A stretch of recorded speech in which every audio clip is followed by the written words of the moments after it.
Ao ouvir a mandatária, museóloga ilustre, mandatária em Bragança, ao ouvir, dentro de dias, a primeira mulher diretora da Faculdade de Medicina do Porto, ao fim de quase 200 anos de história da faculdade, eu percebi que tinha escolhido a melhor. E ao escolher Guta Moura Guedes aqui na área oeste, eu tive a certeza que tinha escolhido a melhor. A melhor na sua capacidade de inovação, de criatividade, de inventiva, de mundo, de fazer a ponte entre o Portugal e Portugal, entre Portugal e a Europa, entre Portugal e o mundo, entre a Europa e o mundo, e fazer a ponte naquilo que diz muito para a nossa identidade nacional, que se chama a cultura. Muitas vezes andamos tão preocupados com os números, com as finanças, com a economia, com a tecnocracia, também com o direito, que nos esquecemos do essencial. E o essencial na vida desta nação, de quase 9 séculos, chama-se cultura. A cultura, já foi dito, dos grandes escritores, dos grandes artistas, dos criadores clássicos. E aí devemos ser de coração aberto, não podemos ser sectários. Por isso vos peço que aplaudam comigo a homenagem que hoje fez à Academia das Ciências a Manuel Alegre, grande poeta contemporâneo português.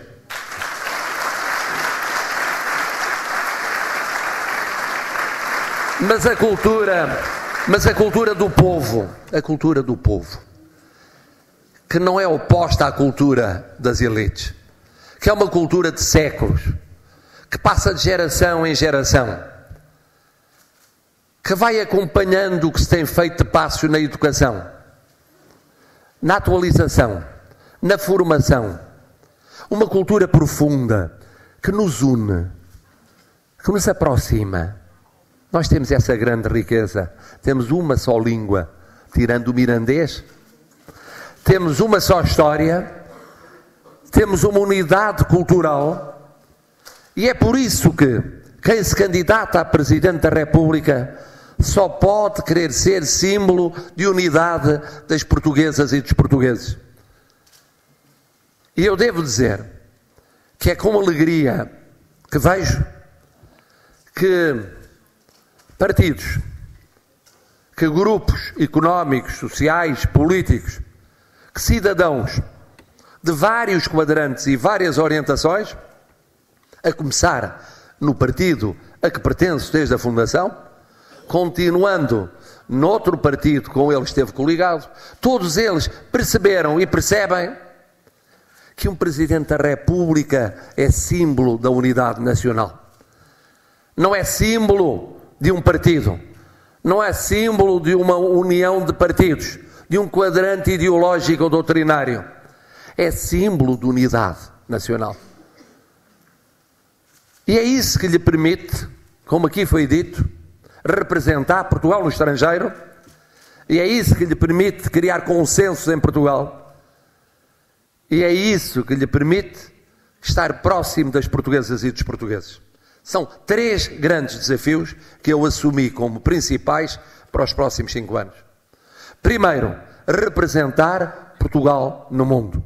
Nós ou somos uma plataforma de culturas e de civilizações e de continentes no mundo, ou não somos Portugal. Portugal foi sempre assim. Portugal foi sempre assim. Portugal foi assim quando se lançou na epopeia dos descobrimentos. Portugal foi assim quando povoou com menos de 1 milhão de portuguesas e portugueses todos os continentes do mundo. Portugal foi assim quando desbravou os sertões, quando fez contacto com outros climas em todas as latitudes e longitudes, climas físicos e climas humanos. E fomos sempre os melhores a aprender línguas, os melhores a fazer aproximações, os melhores a desempenhar missões internacionais, os melhores a compreender aquilo que era essencial na religião, nos costumes, nas tradições, nas formas de viver de povos muito diferentes. Essa foi a nossa força. Essa é hoje a nossa força hoje. Essa é hoje a nossa força, continua a ser. É a força que está presente na comunidade de povos que connosco partilham o português. É a força que corresponde à nossa integração na Europa. É a força das relações para além do Atlântico. É a força traduzida nas comunidades de portugueses e portuguesas espalhadas pelo mundo e que estão em posições-chave nas sociedades onde vivem. Nós muitas vezes não temos a noção do peso dessa diáspora, dessa afirmação universal e ecuménica. E viajando pelo mundo encontramos grandes empresários, grandes cientistas, grandes professores, grandes criadores. Encontramos grandes trabalhadores em todo o mundo, mas excepcionais. Não foi por acaso que eu escolhi como minha mandatária nacional uma jovem de 29 anos, nascida em Leiria, que estudou em Coimbra, que se doutorou no quadro de uma grande universidade americana, o MIT, e que aos 29 anos teve uma invenção crucial, sobretudo para o coração dos recém-nascidos, que ela própria tratou de aplicar em termos de indústria farmacêutica, liderando um processo criativo. Não foi só uma invenção teórica, foi uma invenção teórica aplicada à prática, porque nós portugueses somos assim, capazes de fazer a ligação entre o pensamento e a realidade, entre a teoria e a prática. E esta jovem, que está lá fora, que está em Paris, onde lidera uma equipa constituída por gente de todo o mundo, que as revistas mundiais, a começar as americanas, incluíram nas 10, nas 15 grandes figuras promissoras com menos de 30 anos, é apenas um de muitos casos. Não há um caso. Há milhares de casos assim. Há milhares de casos assim cá dentro e lá fora. E nós não temos muitas vezes a noção do que estamos a fazer. Hoje há pouco visitei, um centro de neurologia para séniores que está a receber suecos pagos pela Segurança Social sueca para virem para cá tratar Alzheimer, Parkinson, esclerose múltipla, outras doenças neurológicas, e vêm da Suécia, onde se suporia que havia o melhor sistema de acolhimento e de acompanhamento e de tratamento, vêm para Portugal. É um centro, fica aqui, ao lado, na área oeste, que é do melhor que há na Europa e no mundo. E nós temos em Portugal do melhor que há na Europa e no mundo.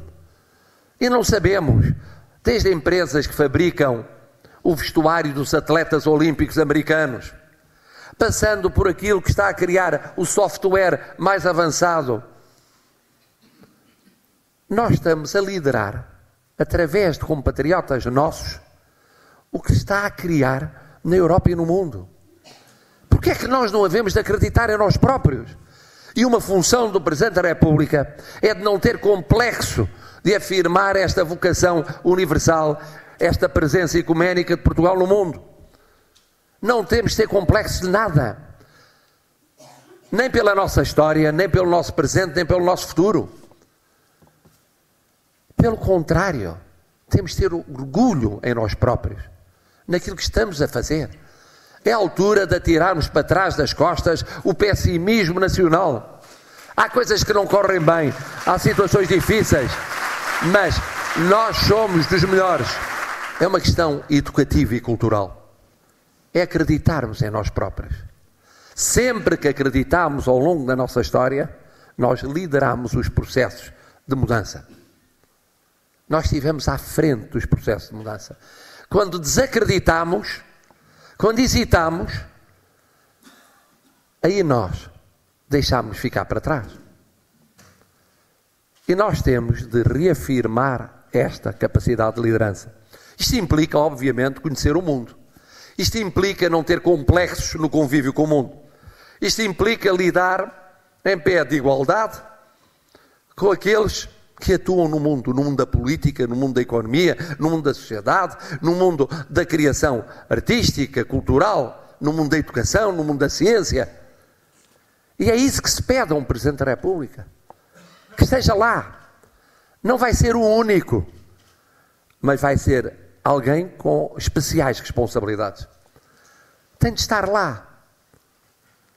Eu vi como era nas cimeiras europeias, nas cimeiras ibero-americanas, como era a diferença entre ter-se complexos ou não se ter complexos na afirmação da presença da própria nação.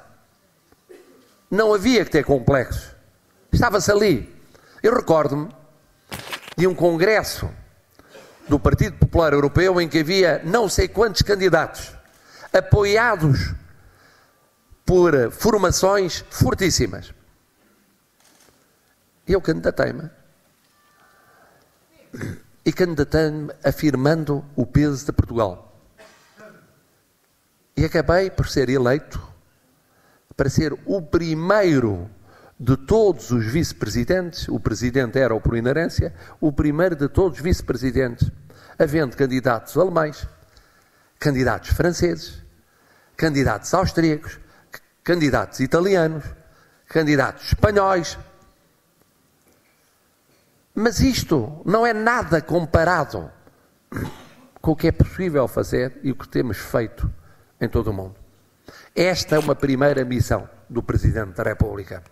Representar esta vocação histórica, atual e futura da nação portuguesa, do nosso país. Mas há uma segunda missão. Há uma segunda missão. Uma segunda missão, amigas e amigos, é ultrapassar coisas menores e encontrar o essencial que nos une. Perdemos tempos infindos com coisas menores.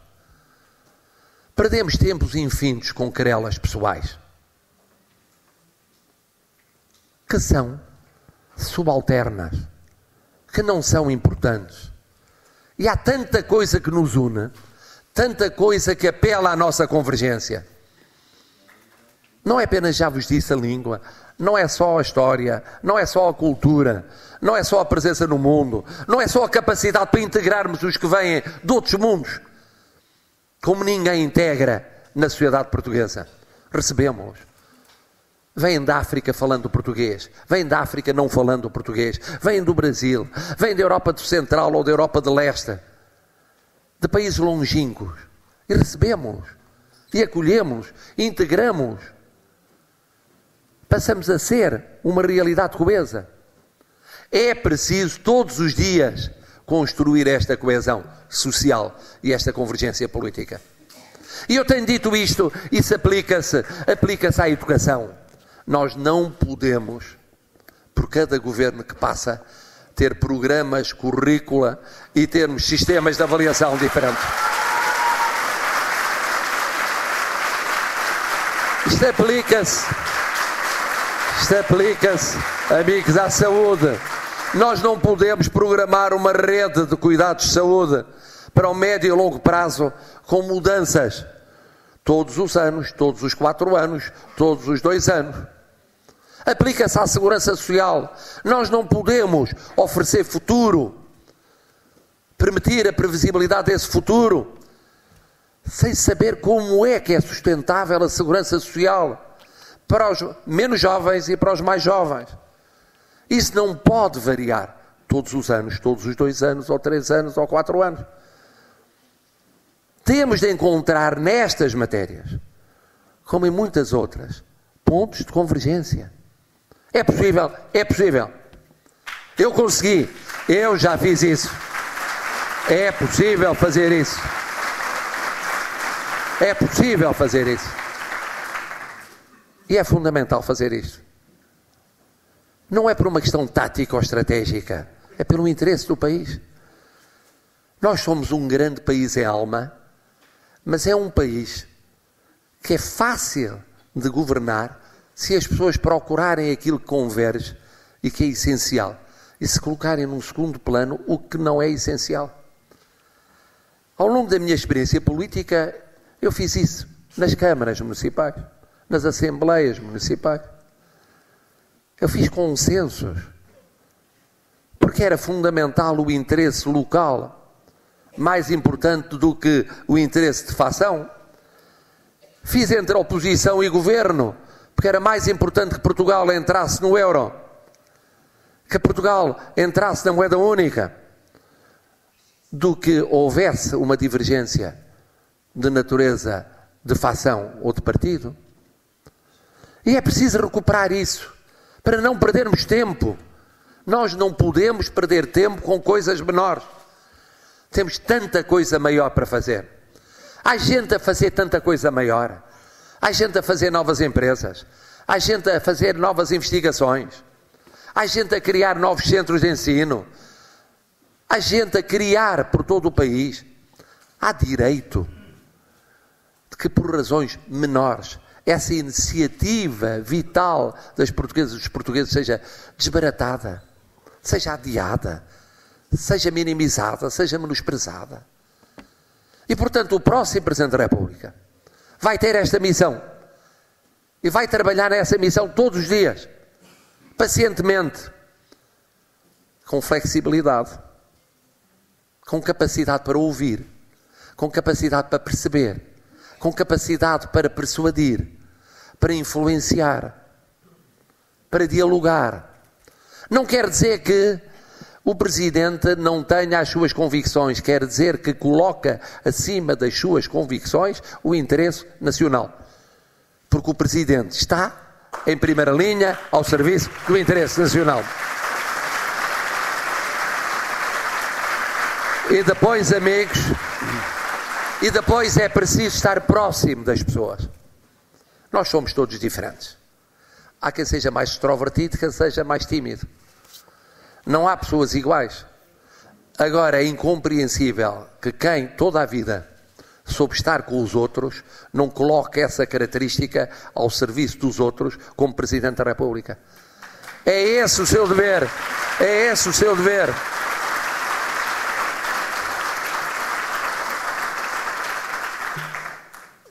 Porque é a maneira natural de ser da pessoa, deve colocá-lo ao serviço da comunidade. Pois se naturalmente como professor, é assim que lida com os alunos, se naturalmente ao comunicar nos meios de comunicação social, é assim que lida com os leitores, com os ouvintes, com os telespectadores, se é assim que lida nas IPSS onde trabalha, nas misericórdias onde colaborou, se é assim que sempre atuou no poder local, porque é que não há de ser assim na Presidência da República? Num momento em que, e eu tenho dito isso tantas vezes, há um lado afetivo da vida em conjunto que é essencial. Todos nós vivemos, não apenas da cabeça, da inteligência, vivemos dos afetos. Os afetos ajudam a criar, os afetos ajudam a aproximar, os afetos ajudam a cicatrizar feridas, a ultrapassar tensões, crispações. E essa carência de afetos é maior quando precisamente aquilo que se nos exige é mais como nação, como sociedade. E o Presidente deve ser portador dessa mensagem, que é uma mensagem de proximidade física, mas é sobretudo uma mensagem de proximidade espiritual. Ele tem de estar em sintonia. Isso deve ser natural. Não é uma coisa que se possa artificialmente criar. Não dá para pedir a uma agência de marketing para que ela nos explique: olha, o senhor agora vai sorrir, o senhor agora vai ser simpático, vai ser afável, o senhor que normalmente não faria isso passa a fazer, porque é fundamental que passe a fazer. é deixar fluir aquilo que é a característica natural das pessoas. E utilizar essa característica ao serviço da comunidade. Porque isso é fundamental nos próximos anos. É curioso, nunca houve comunicação tão fácil entre as pessoas, a internet, por exemplo, e nunca houve tanta solidão. Nunca houve tanta solidão. Eu recordo-me da minha experiência como professor e da minha experiência como analista político e social, o que mais me impressionava e o que mais me impressionou foi o aumento da solidão na sociedade portuguesa. Impressionante. Pessoas que estão em conjunto, mas que se sentem isoladas.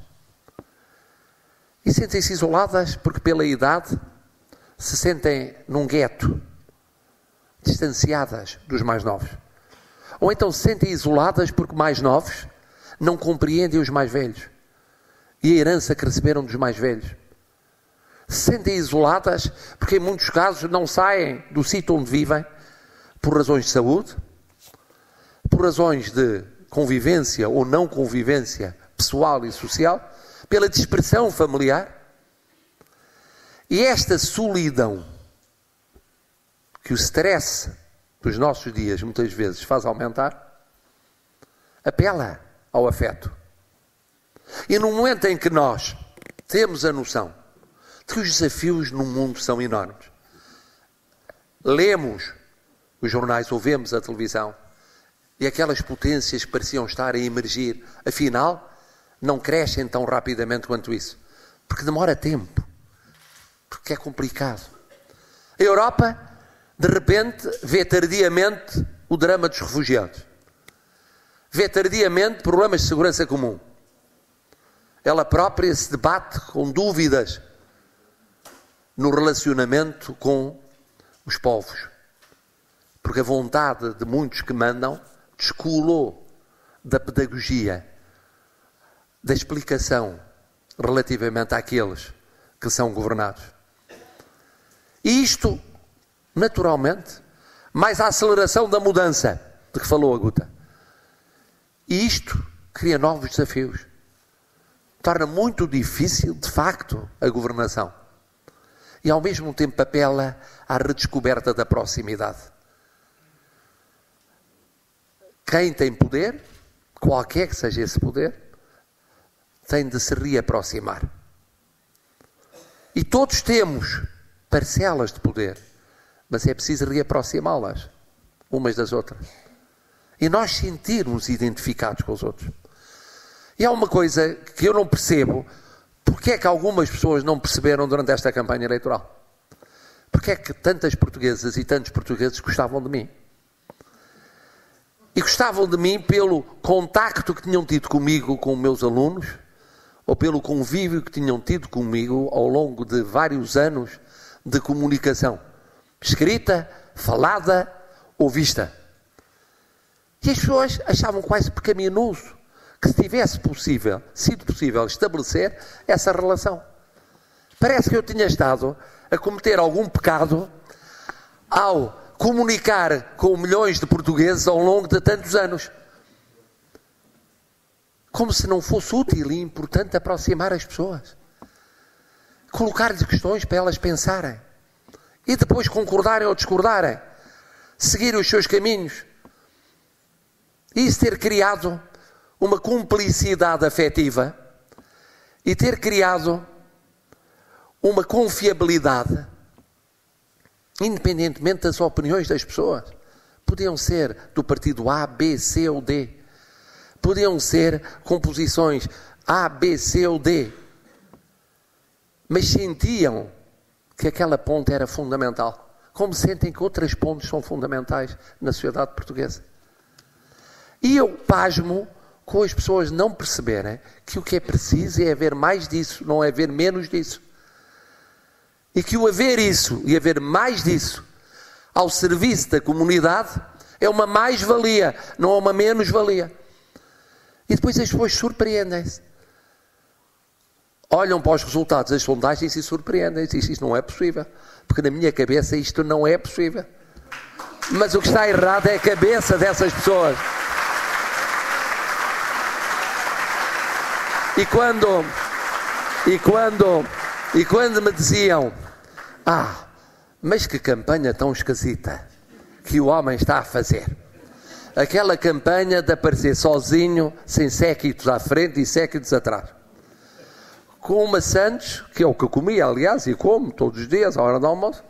Portanto, não foi uma invenção, quem me conhece é assim. Essa campanha da marmita, essa campanha tão solitária, essa campanha tão despojada, isso é conceito artificial. Não, as pessoas não só não me conheciam, como não conheciam os portugueses. Estavam duplamente equivocadas. Duplamente equivocadas.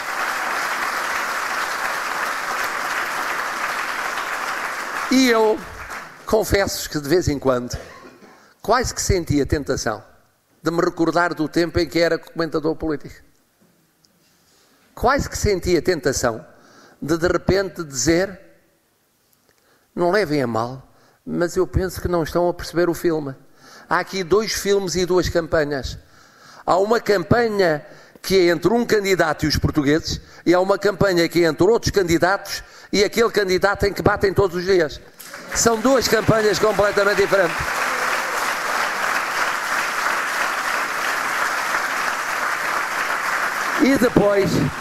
E depois também não percebi outra coisa. Como é que queria apresentar-se para unir os portugueses, quem todos os dias dividia os portugueses? Porque a questão é muito simples. Coloca-se com esta clareza. Por um acaso feliz da natureza, a generalidade dos candidatos conhecia-se. Eram conhecidos ou conheciam-se. Não havia animosidades pessoais.